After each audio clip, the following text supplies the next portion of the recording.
Hello, Culture Matters podcast. We are back again with another 30 days of thought. I've got my book right here.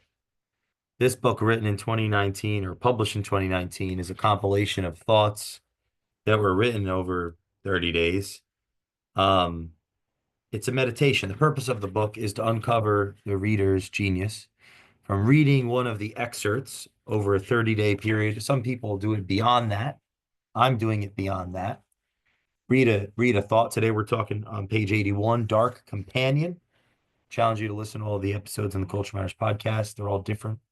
So I've read a thought, reading a thought with you rather, writing down my thoughts of the thought, which are right here, sharing them with you on this video format, which is, and then watching this again or listening in or both. And the purpose of that is to uncover my genius, uncover your genius. To think, there's a thinking aspect, there's an oratorical aspect. And ultimately, what are the outcomes of that? Self-awareness, competency, thoughtfulness, emotional intelligence. A lot of these big buzzwords that you hear, cultural alignment or character development, these big buzzwords that we hear, how do we actually develop emotional intelligence? How do we actually develop oratorical ability? How do we actually, like, on that, the oratorical ability?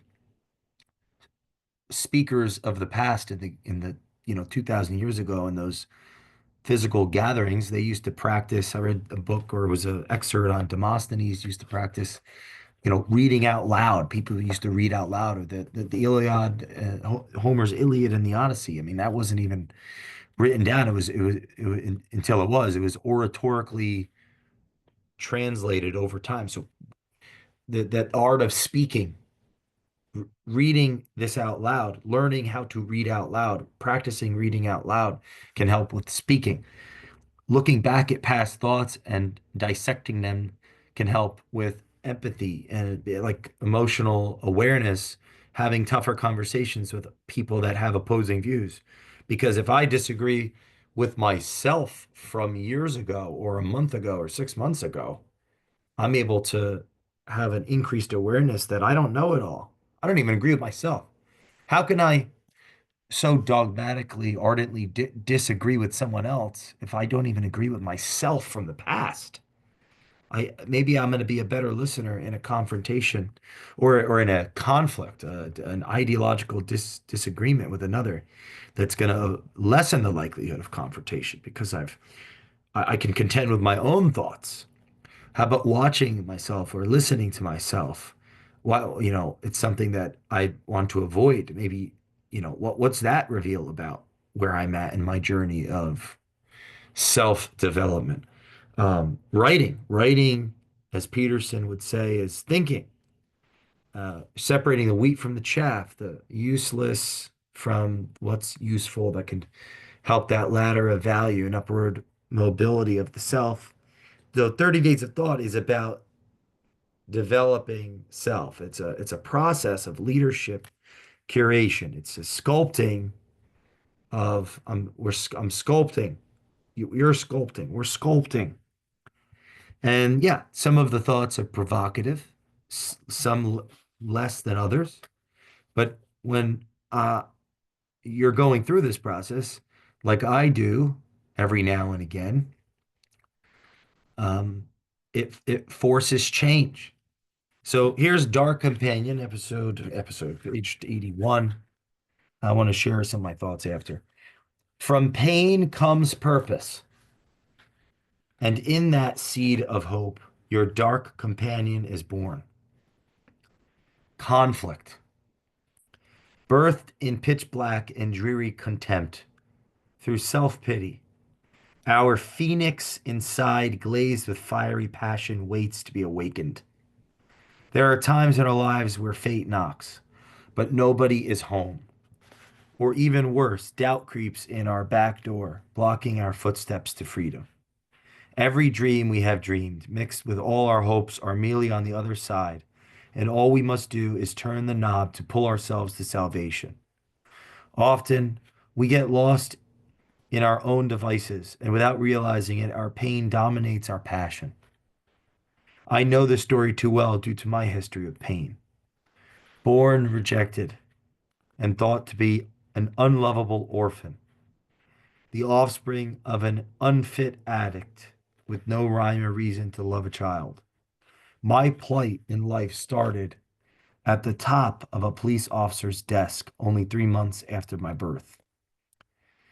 Life for me started in pain, but luckily for me and my now future audiences, this adversity has turned my pain into my purpose to tell a story that can help others. It was the seeing on that other side of a bleak outcome and a vision of a better tomorrow. This story gave me a better alternative and created a purpose for me. How my pain has become my purpose. My dark companion burns bright, and he smiles today upon our future. Something that sticks out to me, having written this years ago, is the idea halfway through that at one time in my life, the narrative by which I was operating from that was compelling action, that was, there were ultimately benefits, constructive benefits of that narrative. Although I believe the narrative is was not serving uh, me holistically. There are components of what that narrative is serving, but in the middle, born rejected and thought to be unlovable orphan. That is a very sad feeling that I have carried around, and I believe I carry it less today. I believe that I've grown from this process of 30 days of thought among our work with our client partners over the years and continue to educate and grow and mature. That, as a product of this process of 30 days of thought, I even read that and say, man, I don't identify with that narrative at that level nearly as much as I once did. So that to me, the first thing that sticks out is like, wow, you know, that's sad and also inspiring because I mean, if I can be who I am today in relationship to who I was then, based on the narratives that were driving me, I was aware of and not aware of, and the behaviors that were driving. And imagine who I'll be 5 years, 6 years from now, or 5 or 6 years from now, because that was 5 or 6 years ago that I put down. That's one thing that pops out. The beginning sentence, and then I'll read some of my notes. From pain comes purpose, and in that seed of hope, your dark companion is born. Conflict.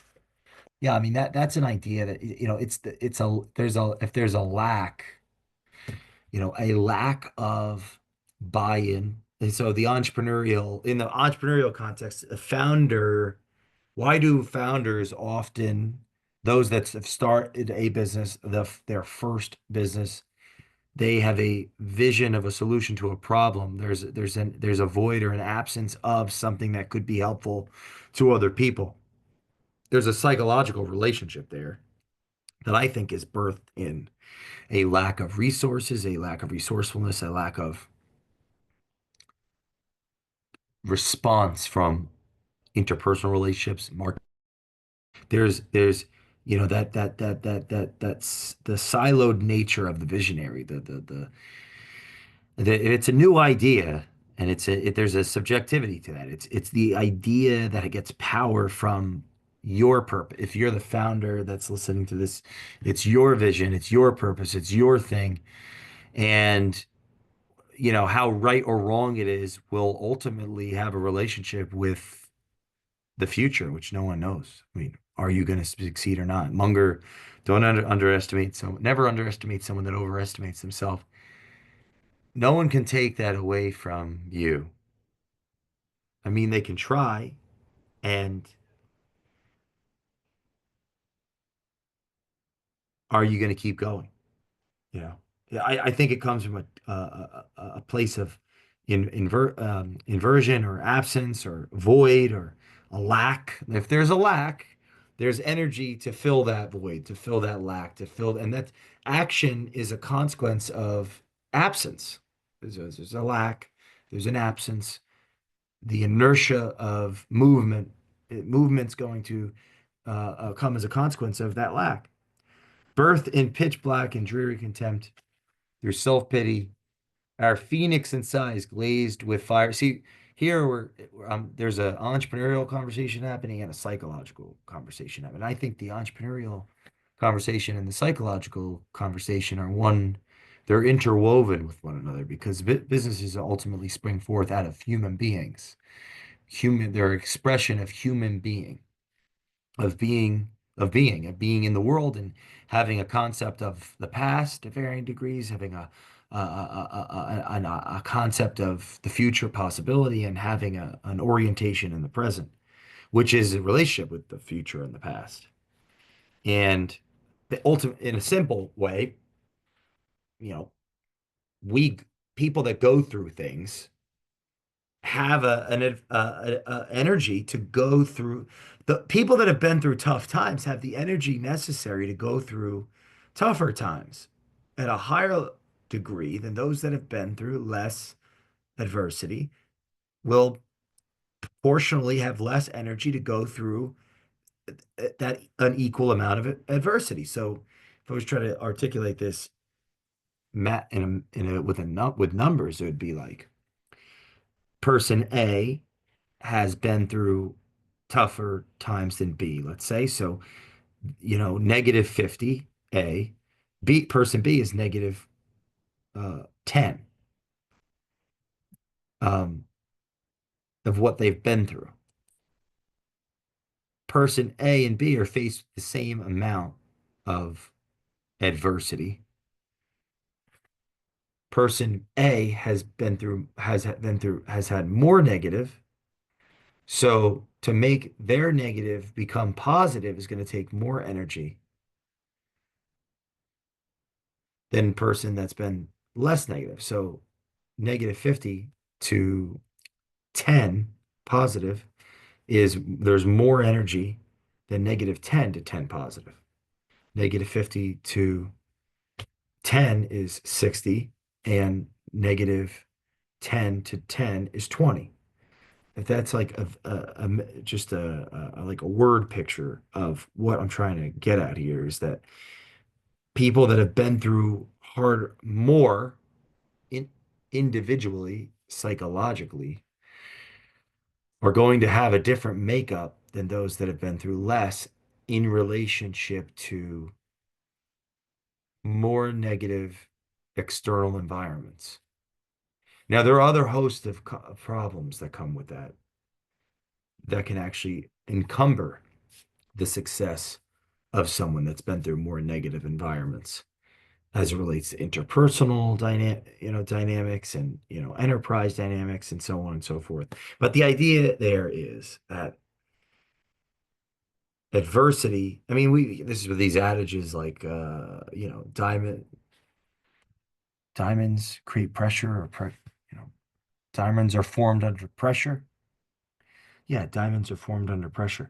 We talk about the why is spoken a lot about in the culture. And I'm sure there's some way to measure a why. And at some level, I'm trying to do that, I guess. Everyone's, why. There's individual why. There's why outside of the individual. But, if we were going to measure a why, not everyone has, the why, our whys are unequal. And I think our whys have a relationship to the things that we've been through and how we've interpreted the things that we've been through. And that we're going to have a different amount of energy to focus on the tasks that we're given or we give ourselves, the tasks that are demanding us in business and in life, has a relationship with what's suffering or what adversity or how deep that pit goes. In my Nietzsche's the tree that grows the heavens roots go all the way down to hell. How deep do your roots go? How deep do your roots go? Because your purpose, your salvation may have a relationship with how deep your roots actually go, what you've been through. What, can you be pulled out of hell? Have you gone deep enough? And how valuable that we can actually be for other people may have a relationship with how deep we've actually gone, how many levels down we've actually gone and made a decision or have been influenced to believe we've decided to get out of hell. Dark companion. Here are some of my notes. Pain comes from purpose. No, purpose comes from pain. Well, it's funny. I wrote pain comes from purpose. I wonder what I meant. Not everyone lives, yeah, not everyone has faced something truly tragic. I mean, that's subjective. That's hard to define because it's on a spectrum of tragedy. It's like comparing traumas is going to lead to an infinite regress of just not talking and communicating or empathizing. So I don't think that that's a good way to think. That's why even the trauma obsession could be a consequence of this postmodern age we're living in, where we're reevaluating truth with a capital T and may end up unintentionally undermining the human spirit, the individual sovereignty of the individual, the ability to respond and to challenge one's fate. May actually have a consequence of this overemphasis on trauma. You know, adversity. What if adversity is a precondition for th thriving, for action, for forward momentum? It's that idea of the sling, the bow and arrow. I have my bow and I have an aim, and I guess Peterson would say, to sin is to miss the mark. So, I'm aiming towards something, and I put the arrow in, and now I'm pulling the arrow back. How far I pull the arrow back is a metaphor for what I've been through. How deep do the roots go to hell? And that's what I'm trying to say with the math example. Like negative, I don't know if this makes sense from a math, but like just as a metaphor, negative 100, I'll use the same one. Negative 50 becoming 10 is different than negative 10 becoming 10. The gap, there's a gap, 20 versus 60. You know, there's a gap. Starting lower in the hierarchy and getting to the top is different than starting at the top and getting to the top. I'm a different, I'm different. There's a different, and I think there's an advantage. David and Goliath, is that what that story, is that part of what that story represents? These stories of the underdog. Here's another, so purpose. Yeah, I really need, as an individual, I really benefit from from writing down a purpose, from self-creating a purpose. Like that's a way to cope with adversity. That's a way to cope with the suffering that comes from being feeling marginalized from a group, disjointed from culture. The founder, the visionary is alone. They're in solitude around their ideas, and their vision is a component of their identity. And they're, oh my God, that tree just fell. Anyway, they're outside. What a great example of how I think is like a tree literally fell. So now I've deviated the whole podcast. Number two, am I ever going to outgrow my past and become a person? Will I ever become a person? Kierkegaard, life can only be understood backwards but must be lived forwards. Looking in the past, this is that past authoring program Peterson talks about. Man, he's got great stuff. Looking at the past, confronting, being confronted with it, creates self-awareness, less understanding and learning from the past, or less likely to repeat it and step closer into potential creation, construction versus stagnate and melt in a pool of omissions and avoidances and fears and guilt. And so make friends with the dark companion. Is it light or a bright shadow? Is it light or a bright shadow? I don't know what I meant there. Pain can lead to Is it light or a bright shadow? Don't deceive, don't deceive yourself. You're on the right path. You think you're right. Is it light or a bright shadow? Is it, that self-deception that comes with being right, having been right once, being right, feeling right. Yeah, desiring to be proven right. Am I listening? Or am I listening to you or am I just hearing my thoughts through you? What type of leader am I capable of being? Pain can lead to a necessary alienation where that time is invested in something that creates value for others. That's the interesting thing about capitalism, free markets. It's like we don't have to be well to do well for others. We don't have to be well to do well for others. There's an immense gratitude for our devils, those sick and twisted people that destroy everything in their lives other than that product they bring to market or that business that develops job opportunities for people or consumables that impact the entire human culture. The the leader of the founder, operator, a martyr of the business can be just that. They can be a martyr. They don't have to have it all figured out. And yet the world still moves on and things become better from a lifestyle standpoint, living, life expectancy standpoint, quality of life standpoint. Now, but are based on the original thesis of pain leading to purpose and that arrow, is that necessarily good for the general human condition, or does that create preconditions for, true tyranny?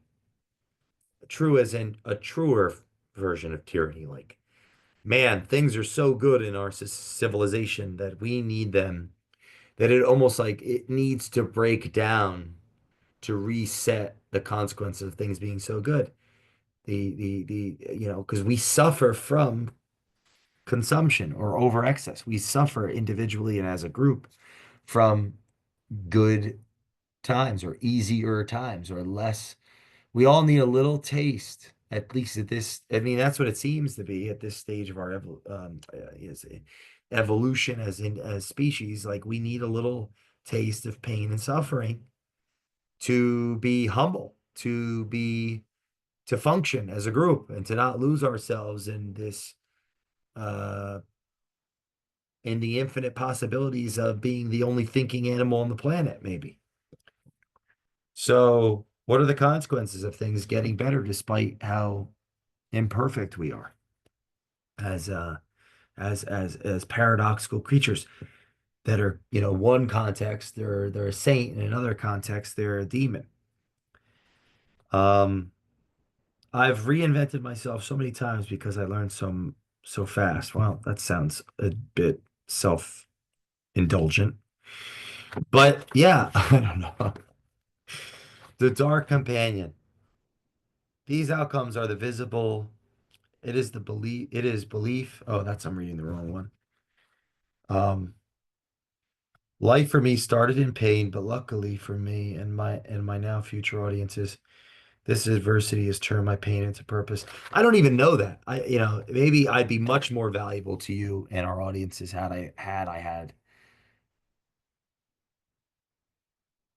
had or feeling of, you know, am I going to continue to play out this victim narrative or am I going to ultimately be more of a courageous, confident person? I do so much for people and I don't think I give myself any real credit. At the same time, I think I'm lazy and entitled. Now, I'm being hard on myself once again, but at least maybe that helps you understand that I'm doing all of this podcasting and writing and reading and developing to attempt to get closer to that little voice that I can't quite hear that's saying, move, do it. There's more. You can be more. And it's definitely, I don't know if I'm playing the same game. I don't know what I don't I'm playing my own game. I'm going to continue playing my own game. And like let's just see what happens. But Yeah, I don't pity people. I don't pity. I don't pity the person that doesn't have one. I don't even understand. I can't, it's hard for me to understand the person that isn't sure what their calling is. Not to say that I know mine, but I know, but it's a feeling. It's like great things are to come, and I better be prepared. I better avoid things that I know that I've been taught are not great for me or other people. And so I'm going to keep doing 30 days of thought. I'm going to keep interviewing people, keep sharing these videos, and we're going to keep helping businesses. It's funny, is that shallow that we just help that we serve businesses to the point where they just, it's not just making more profit. Profit's a consequence of performance, productivity, purpose, passion, team building, camaraderie. A business can really impact. This is me convincing myself that my life is meaningful. It's like we make a lot of money. We make people a lot of money, and then in turn, we have a entitled life. And it's like I could be less entitled, more responsible. I think I'm pursuing more responsibility in education and development. I like to be challenged more mentally and I guess spiritually. I say I guess 'cause I think I'm afraid of that, but challenged more, stimulated more, and that's not something I'm in control of. That's just who what I am, and and I'm attempting to step into that. And now I'm reminded of that Heidegger quote that Nathan and I were talking about recently on the podcast, and I think I'm going to end with this, because it seems like something cool to share. Anyone can achieve their fullest potential. Can achieve their fullest potential. Who we are might be predetermined, but the path we follow is always of our own choosing. We should never allow our fears or the expectations of others to set the frontiers of our destiny. Your destiny can't be changed, but it can be challenged. Every man is born as many men and dies as a single one. And I'll see you next time. Pick up 30 Days of Thought, follow along with the book, read it, think, write your thoughts, think, film your videos, think, listen to hear what's unsaid, and I'll see you next time on the Culture Matters podcast.